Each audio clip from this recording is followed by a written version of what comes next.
радио конкурс. радио конкурс.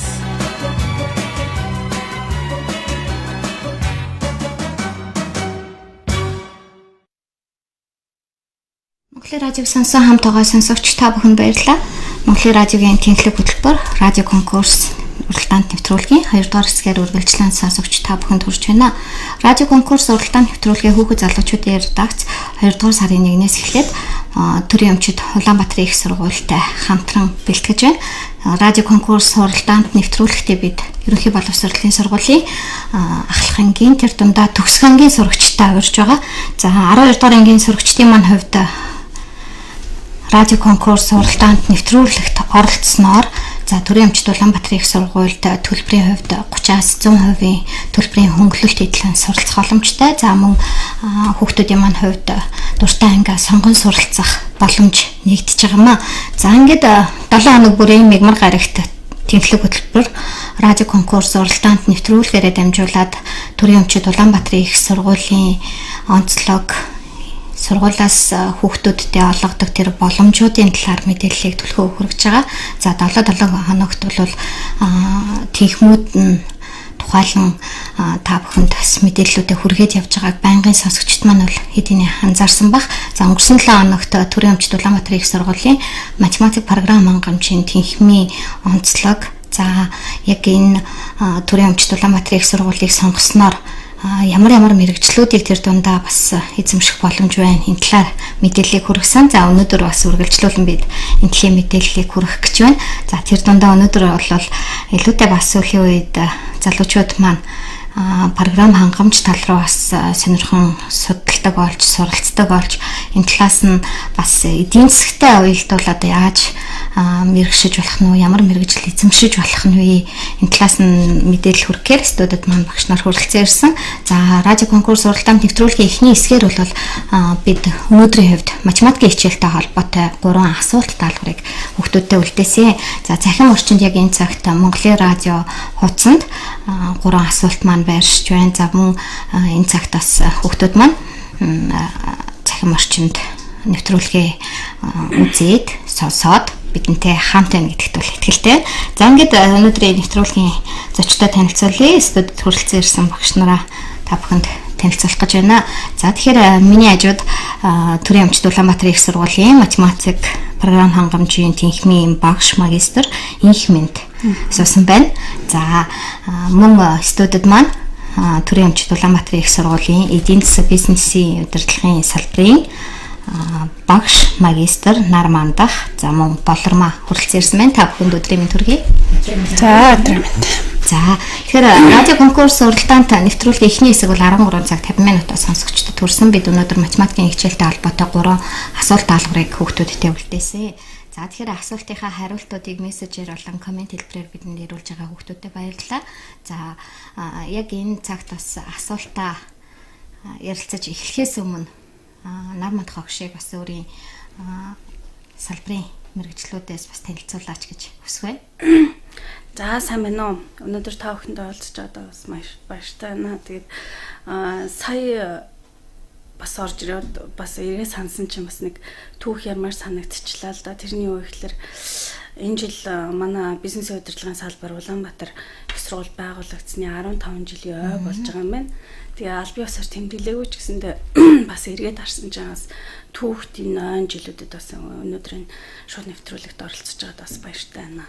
Тэгээд салбараа танилцуулъя гэж бодож байна л да. Манайх 2004 онд анхны бизнесийн удирдлагын салбар анх байгуулагдаад за тэгээд элсэгчтэй авч хичээлээд 2008 онд анхны банкны эдийн засагч мэрэгчлэр банк санхүүгийн менежер мэрэгчлэр анхны төгсөгчдөө төгсгсөн байгаа. За тэгээ 2009 онд нэгтлэн модогч санхүүч мэрэгчлэр анхны төгсөгчдөө бэлтгэж гаргасан. Тэгээ эргээд харахаар манай сургууль бол төрийн өмчөд буюу улсын сургуулийн хамгийн отхон салбар байдаг. Тэр нь манай салбар маань өөрөө бас Улаанбаатар их сургуулийн хамгийн отхон салбар. Гэсэн хэдий боловч 2014 оноос хойш одоо сургалтын үйл ажиллагааг явуулгаад 15 жилийн нүрийг үдсэн байна, өнгөрөөсөн байна. Тэгэд энэ хугацаанд нийтдээ 800 гаруй төгсөгчдийг бэлтгэж, их орондоо бэлтгэж, боловсрал эзэмсэн мэрэгчлэлтэй боловсрогчныг бэлтгэж өгсөндөө бас бид бүхэн бас баярлалтай л да.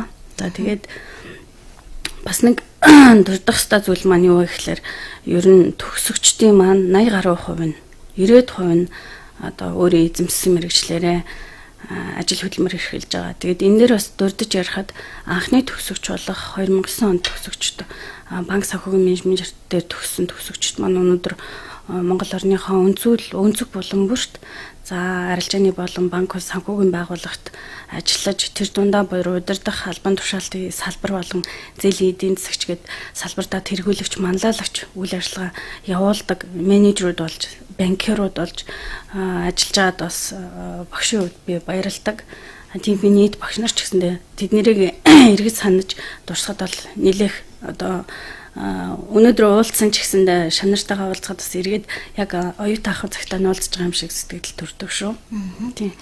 Тэгээ дээрэс нь өнөөдөр эдийн засаг бизнесийн удирдлагын салбарыг нэг хэсэг хүмүүс одоо боловсон хүчин ихээр бэлтгэгдлээ гэж ярьдаг хэдий боловч өнөөдөр нийгэмд амьдарч байгаа бүхий л хүмүүс өөрөөсөө тохирсон эдийн засагч нэгтлэн модогч байдаг.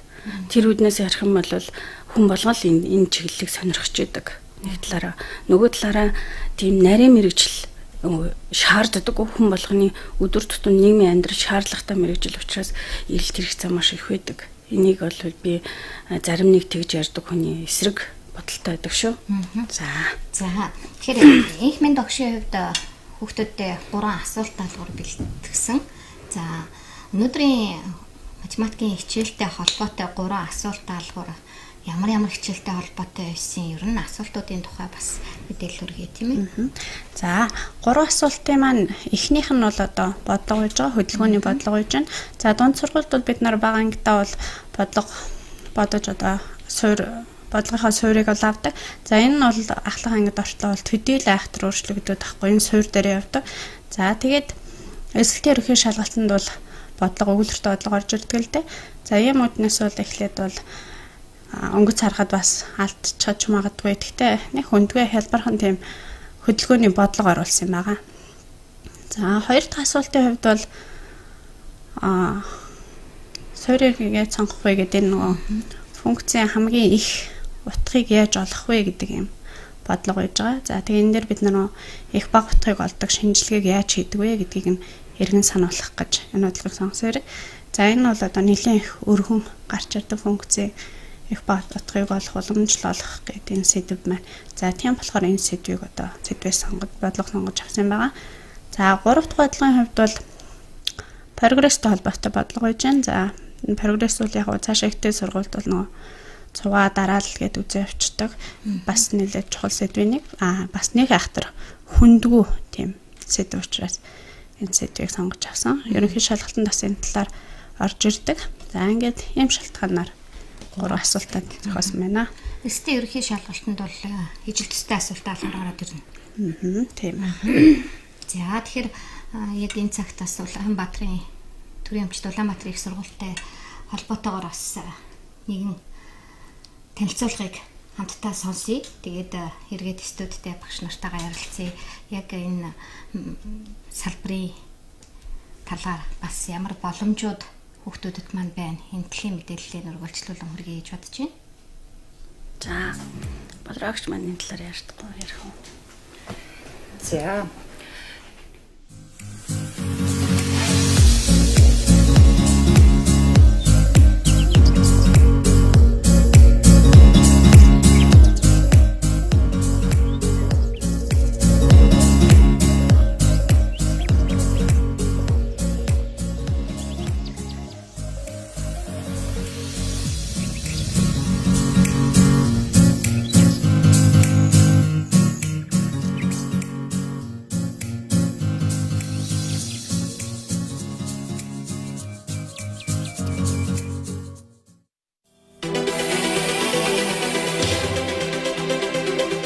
Төрийн өмчит Улаанбаатарын их сургууль ерөнхий эрдэмтэн Тэнхэм сургууль үүсэн байгуулагдсан цагаас эхлэн англи хэлний салбар нэртэйгээр ерөнхий болоод мэргэжлийн англи хэл гэсэн 2 үндсэн чиглэлээр сургалтаа явуулж байна. Орчин үеийн хэлний болон сургалтын арга зүйд суурилсан англи хэлний сургалтыг энэ цагийн дэвшилтэд техникт хөөрөмжөөр тоногдсон иж бүрэн кабинетэд суралцагчдын мэдлэгийн төвшинг харгалзан эзэмшүүлж, сургалт эрдэм шинжилгээний үйл ажиллагааг цогцоор нь хэрэгжүүлж байна. Монголын бүтээлч ирээдүй оюунлаг залуус та бүхнийг төрийн өмчөд Улаанбаатарын их сургуулийн англи хэлний ангийг сонгон суралцахыг урьж байна.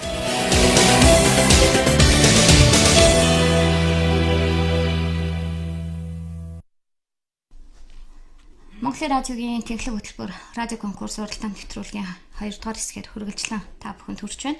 За өнөөдрийн үед математик програм хангамжийн тэнхимийн багш магистр инхмэд хүрэлцэн ирсэн. За мөн эдийн засаг бизнесийн удирдлагын салбарын багш магистр нар мандах болормаа нар студид хүрэлцэн ирсэн. Яг энэ төрлийн мэдээллийг бас өнөөдөр сонсогч хүмүүстээ хүргэхээр зорж байна.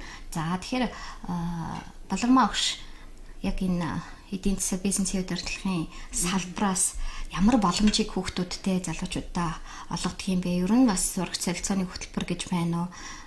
Энэ төрлийн мэдээллийг өгөх үү? За тэгээ. За хүүхдүүд бол ер нь бол тухайн мэргэжлэр сураад за ямар боломж нөхцлүүд байна. Дээрэс нь ер нь энэ мэргэжлэр би ямар ур чадварыг эзэмших юм. Дээрэс нь бас төгсөөд ямар одоо мэргэжлийг одоо өөрөөр хэлбэл ямар одоо ажлын байран дээр ажиллах вэ гэдэг юмнуудыг бол нэлээд их асууж идэг.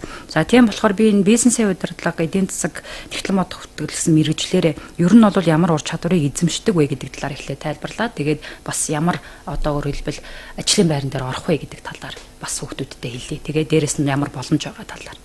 За бизнесийн удирдлага мэргэжлэр одоо төгсөж байгаа оюутнууд болохоор ямар ур чадвар эзэмших вэ гэхлээр бизнесийн судалгаа шинжилгээний ажлыг өндөр түвшинд хийж чадвартай. За энэ дээр шинжилгээнд дээр дүгнэлт гаргах, дүгнэлт гаргасан дүгнэлтээ яг практик амьдрал дээр хэрхэн хэрэгжүүлэх вэ гэдэг ийм арга замыг тодорхойлох ийм ур чадвар эдэг эзэмшиж гарах байгаа.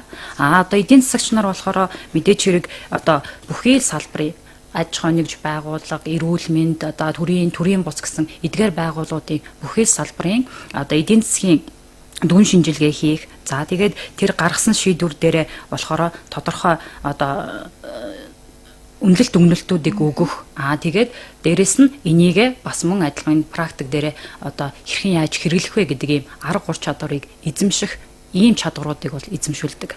За ямар мэргэжилтэнд бэлтгэж гарах вэ гэхлээрэ маркетингийн менежер, хүний нөөцийн менежер, үйлдвэрлэл, үйл ажиллагааны менежер, за бизнесийн шинжээч, бизнесийн судлаач, төслийн менежер, за мөн банк бус санхүүгийн байгууллага, боловсролын байгууллага, бүх төрлийн одоо бүх салбарын аж ахуйн нэгж байгууллагууд, татвар, даатгал, гайлын байгууллагуудад эдийн засагчаар бас ажиллах ийм одоо ур чадваруудыг эзэмшүүлдэг байгаа. За тэгэхээр инхмийн төгшийн хувьд асуултуудын хариултыг бас их цагт өгье гэж бодож байна л да. Хүүхдүүдээс ер нь 3 асуулт даалгаврыг хийж гүйцэтгэхдээ за эхний асуултан дээр бас их хэрэгэлцээд байгаа мó гэж бодлоо. 56 км цагийн урттай, 55 км цагийн урттай гэд ер нь 53-аас 56 хүртэлх км цагийн урттай хариултууд сонголтоор байгаа. Тэгэхээр энд хүүхдүүдээс BC хөлбөрийг сонгосон мессеж хариултыг нэлээдгүй ирсэн. За 55, 54 гэд. За 2 дугаар асуултан дээр бол A хөлбөрийг сонгосон байна. 256 хуваах нь 3 гэсэн энэ хариултыг сонгосон байна. За 3 ба 18-ийн хооронд тоо оршноо гэд 3 дахь асуултан дээр байгаа тийм ээ. Тэгэхээр энэ 3 дахь асуултын хариулт болгоод C, D хөлбөрийг сонгосон хүүхдүүд ахын. Тэгэхээр энэ цагт бас хариултаа хүргээд үлдэж байгаа хугацаанд нас багш нартайгаа ярилцъя гэж бодож байна. За эхний бодлогын хувьд бол уул нэг хялбархан бодлого гэж байгаа. Гэхдээ хүүхдүүд маань ер нь бол нэлээд буруу хариулт их ирүүлсэн байна. Яг энэ хитрхи хялбар бодлого байна гэж үзээ 50 км 60 км цаг гэхээр дунджаар нь шууд 55-ыг авчичилтэй хүүхдүүд 50-60-ын дундаж байд. Тэгээ эргээд нөгөө байгууллагын одоо бодлогооддгоос санах юм бол дундаж хурд гэдэг чинь юу вэ гэдгийг санах хэрэгтэй байгаа. Дундаж хурд гэдэг маань ерөөсө бүх замаа бүх хугацаанд хуваана л гэсэн юм томьёотой байгаа шүү дээ. За тэгэхээр эхлээд бид нар бол бүх замаа олох хэрэгтэй юм. 50 км цаг хурдтай 2 цаг гэдэг чинь 100 км явах нь. Дараа нь 3 цаг 60 км хурдтай км цаг хурдтай гэдэг маань 180 км явна. Нийт зам маань бол 280 км явах байгаа. Нийт хугацаа маань 2 цаг, 3 цаг гээд 5 цаг байна. За тэгээ 280 км-ээ нөгөө бүх замаа бүх хугацаа 5 даа хуваахаар 56 км/цаг гээд хариулт нь бол одоо зөв байсан.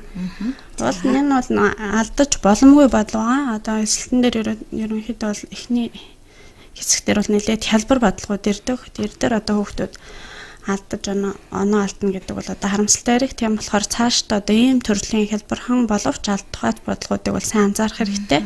Наривчлал сайн бодох хэрэгтэй шүү дээ. Тийм. Тэгэхгүй бас нэг эвгүүтэл нөгөө хариун дээр яг тэр алддаг хариунуудыг бас өгчдөг байхгүй юу? Тэгэхээр хүүхдүүд маань эргэлзээд алдчих гэдэг. За хоёрдугаар асуулт. За хоёрдугаар асуултыг их сайн хийцгээсэн байна. Хариулт гэж зөв хариулсан байна. За энэ бодлого нь бол одоо эхний бодлогоосоо бол арай хүнд бодлого байгаа бол нь функцийн хамгийн их утгыг олох бодлого байж байгаа. За parallel fifth гэдэг дүрс маань авдар шиг бодчиход болно шүү дээ. Тэгээд суурин квадрат гэдэг чинь суурин их төвдөрүүлж тийм дэше авдар ахна гэсэн байдлаар бодоод за энэ дэр нэг суурийнхаа ирэмгүүдийг тэмдэглэж агаад функц зохиочоод функцийн хамгийн их утгаа яаж олох вэ гэд уламжлаад ботчих бодлого байгаа. За энэ дэр тэгээд зөв хариулт нь бол 256 бахан 3 буюу хувилбар байгаа. За энэ дээр ерөнхийдөө хэлэхэд хүүхдүүд бас нэг юм аргатай болсон байгаа л да. Нөгөө хамгийн их утга олох гэдэг бодлого дээр голдуу ер нь зөв төрс байвал тийм байгаад шиг байдаг. 3 ирэмгээ тэнцүү гэж үзээд бас авчихсан байж бас болчихгүй. За тэр бол бас байж болох юм аа. За 3 дугаар асуулт. За 3 дахь нь болохоор прогресс байж байгаа. За 3.18-2-ын хооронд орш 2 тоо хүүхдүүд маань тэмдэглэж хэрэгтэй. Мэдхгүй 2 тоо x y гэдэг юм уу те. За тэгээ тэмдэглчээд прогрессийнхаа нөгөө геометри прогрессийн чанар байгаа. Дараасан 3 гишүүний хувьд за голын гишүүнийх нь квадрат захын 2 үржир байна гэд. Арифметикийн хувьд бол голын гишүүн захын 2-ын дундаж байна гэдэг ийм юугаа дараасан гишүүдийнхаа чанарыг санаад за энэ дээр ингээд хэлбэрхан 2 тэгштгэл бичээ систем бодцохоор x нь 6 хасах 4.5 гэсэн 2 тоогоор x нь яг 1 тонн. Тэгээд нөгөө өсрөгтэй байж болохгүй гэд 6 гэдэг хариултыг авахаар нөгөө хариулт маань 12 гэж гарч ирээд 472 үе d гэдэг хариулт гарч ирэх юм байна. D хувилбарыг сонгосон бол оновчтой зөв байх байжээ. За тэгэхээр энэ бодлогуудыг хариултыг сонсоод хүүхдүүд маань яг эмтлийн мэдлэгээ бас баталгаад авч байгаа бах сэргэн санаж байгаа бах гэж бодож байна. За тэгээд үлдчихэж байгаа хугацаанд хоёр багшийн зүгээс бас хүүхдүүдэд хэлэх зүйл бас онцлоод энийг л нэг хэлчих хэрэгтэй байсан шүү гэд бас бодож исэн зүйлүүд байж болох юм тийм ээ. Ерөн Төрийн эмчит Улаанбаатар их сургуулийн эдийн засаг бизнесийн удирдлагын салбарыг сонгон суралцснаар та бүхний зүгээс юуг амлах чадах вэ?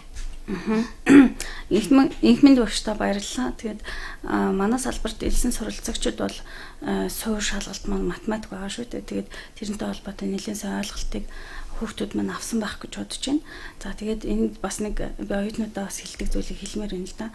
Ер нь эдийн засгийн шинжилгээ ухаан чи ер нь юу судалт юм бэ гэдэг асуудал яригдах гээд байгаа байхгүй. Тэгэхээр эдийн засгийн шинжилгээ ухаан маань хүний хэрэглээ хязгааргүй байдаг. Тэр хязгааргүй хэрэглээг хязгаарлагдмал нөөц баялгаар яаж хангах вэ гэдэг асуудал бол дэлхийн нийтээр л өнөөдөр яригдчихэж байгаа зүйл байхгүй. Тэгэхээр Монгол улсын хувьд магадгүй өнөөдөр манай сургуулийг сонгоод ирж байгаа одоо суралцагчид оюутнуудад бид нар юу гэж ярьдаг вэ гэхээр тэр хязгааргүй хэрэглээг хязгаарлагдмал нөөц баялгаар яаж хангах юм бэ гэдэг утгаар нь заана.